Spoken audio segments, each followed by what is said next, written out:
Barrister Asaduddin Owaisi ने appeal की कि 8 जून के बाद जब मसाजिद खुल जाएंगी तब ज़रूरी है कि 60 साल से ज़्यादा उम्र के बुजुर्ग अफराद मस्जिद में नमाज अदा ना करें क्योंकि उनमें इम्यूनिटी की कमी होती है। साथ ही उन्होंने ज़रूरी हिदायत और गाइडलाइंस पर अमल करते हुए मसाजिद में नमाज अदा करने का मशवरा दिया। मेरा पूरे मुल्क के मुसलमानों से अपील ये है कि इंशाल्लाह मस्जिदें खुलेंगी 8 तारीख के बाद तो खोलना पड़ेगा। खाली कंटेनमेंट जोन्स में जो है वहाँ तो मुश्किल होगा जो कंटेनमेंट।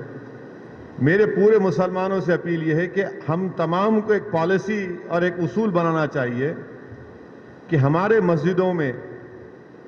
जो 65 साल के ऊपर ज़ईफ़ हैं उनको हम रोके कम से कम 1 जून के पूरे महीने ख़त्म होने तक, क्योंकि उनके जिस्म में इम्यूनिटी कम हो जाती है। मुख्तलिफ खुदा न खास्ता अगर उनको डायबिटिक है, बीमारियां हैं, तो बॉडी में वायरस से मुकाबला करने की ताकत कम हो जाती है। तो मैं ये अपील कर रहा हूं कि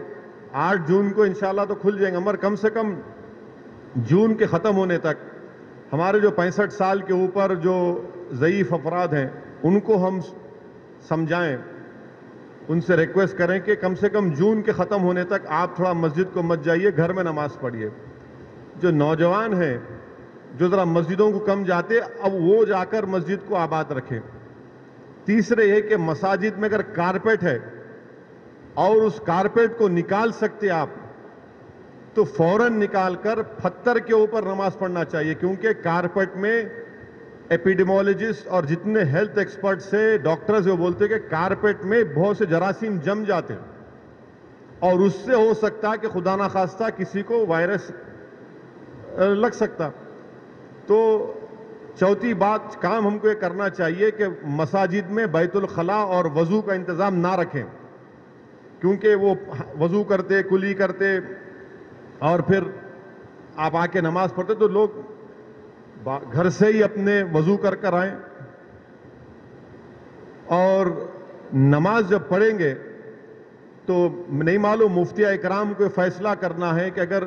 पूरी दुनिया में जहाँ जहाँ मसाजिद खोले गए, चाहे वो मस्जिद नबवी हो, हरम शरीफ मक्के में हो या टर्की हो या दूसरे मुकामात पर, हमेशा की तरह जो खंदे से खंदा मिलाकर सब बनती थी वैसा नहीं बन रही अब। तो क्या मुफ्तिया इकराम ये फैसला दे सकते पूरे मुल्क में कि भाई जब 8 तारीख से मसाजिद खोले जाएंगे तो सोशल डिस्टेंसिंग को बरकरार रखते हुए हम सब बंदी करें नमाज की? ये हमारे मुफ्तियों को सोचना पड़ेगा कि कितना ये कर सकते क्या, क्योंकि मुख्तलिफ ममालिक में हो रहा है। तो मैं तो गुजारिश करूंगा हमारे उलमाओं से कि वो भी इसका फैसला कर लें, मगर दूसरे जो 4 चीज़ें मैं कहा हूं उस पर यकीनन गौर करिए आप। मैं किसी से नहीं कह रहा हूं कि मस्जिद को मत जाइए, मैं ये कह रहा हूं कि आप सही कह रहे हैं कि वायरस अभी बढ़ रहा है, वायरस ख़त्म नहीं हुआ है, वायरस बढ़ रहा है अभी। और ख़ास तौर से जो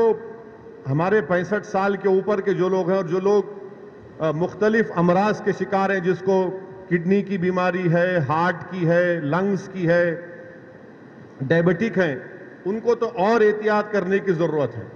बहुत एहतियात करने की ज़रूरत है उनको, क्योंकि उनकी जान को बचाने का है। यकीनन हमको एक रूहानी और क़ल्बी सुकून मिलता है जब हम अल्लाह के घर में जाकर सर्वसजूद होते हैं, मगर इस्लाम की अहम तालीमात भी है कि जान बचाइए। और अगर खुदा ना खास्ता किसी को ये वायरस होता है तो फिर उनके घर वालों को, उनसे जो मुलाकात किए, फिर एक नया सिलसिला शुरू होता है ट्रेसिंग का, प्राइमरी कांटेक्ट कौन थे, सेकेंडरी कांटेक्ट कौन थे। ये मेरे एहसासात हैं और ये उसी वक्त होगा जब हमारे तमाम मुफ्तिया इकराम, चाहे वो किसी भी मकतब फ़िक्र के हों, वो इसका एक